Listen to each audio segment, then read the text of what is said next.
중국은 미국 등 서방 국가들의 흑색 선전이라고 일축하고 있습니다. 대부분의 잔해는 대기권을 통과하면서 전소되고 극히 일부의 잔해만 바다에 떨어질 것이라고 주장하고 있습니다. 좀 더 자세하게 짚어보겠습니다. 최인택 중앙일보 국제전문기자 전화로 연결돼 있습니다. 안녕하십니까? 네, 안녕하십니까? 네, 이르면 내일입니다. 로켓의 잔해가 대기권을 통과해서 지구로 떨어질 수도 있다. 이런 예측들이 나오고 있는데 실제로 어딘가 떨어져서 말이죠. 큰 피해가 발생하지 않을까 우려도 됩니다. 어떻게 전망하세요? 글쎄요. 과학자들은 그 생각이 완전히 다른 것 같습니다. 과학자들은 이제 사람이 우주 파편에 맞을 가능성은 제로는 아니지만 제로에 수렴한다고 설명합니다. 네. 왜냐하면 대부분의 우주 파편이 대기권에 진입하면서 산소와 마찰해서 불에 타버리기 때문입니다. 네. 불에 타서 이제 지상에 떨어질 때는 거의 흔적도 없는 상태가 되거든요. 그리고 지구의 그 표면이 5억 1천만 평방킬로미터인데요.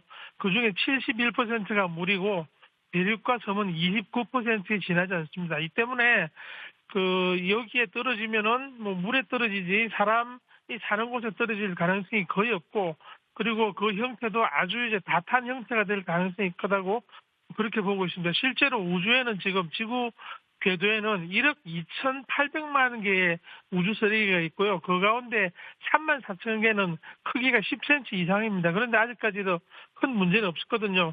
이 때문에 이제 과학적으로는 안심할 수 있는데 이게 이제 그 가능성이 제로가 아니라는 데 문제가 있는 거죠.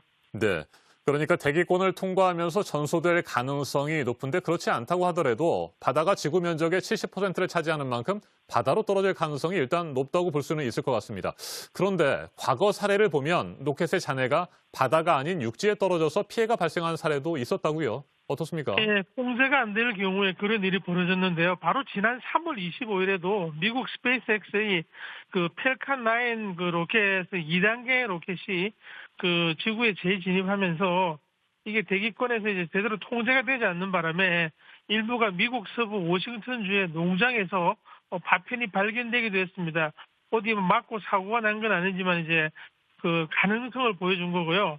그리고 지난해 중국의 그 로켓이 시험 발사하면서 거기 나오는 파편이 아프리카 서부에 있는 코트디부아르에 떨어져서 건물이 파손되는 일이 생겼습니다. 네. 실제로 보면 이제 1969년에 일본 어부 5명이 바다에서 부상을 입기도 하고요. 그리고 97년에는 그 델타 이어 로켓 파편이 미국 오클라호마에 떨어지기도 하고, 2001년에는 우주 모듈이 사우디 사막에 이제 일부 떨어지기도 했습니다. 심지어 2007년에는 러시아 스파이 위성이 이제 대기권에 진입하면서 탔는데요. 그 모습이 9.3km 떨어진 상공을 날던 그 뉴질랜드로 가던 여객기에서 목격되기도 했습니다. 아주 큰일 날 뻔한 그런 이제 상황이 벌어진 거죠. 알겠습니다. 말씀 잘 들었습니다. 최인택 중앙일보 국제전문기자였습니다.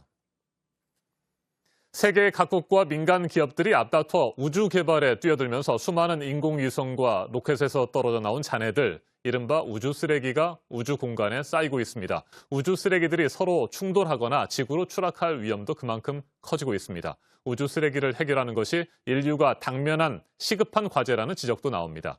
각국의 정치적 공방이나 패권 다툼의 일환으로 시간을 소모할 것이 아니라 실질적인 해결을 위한 국제적인 협력이 필요한 때입니다.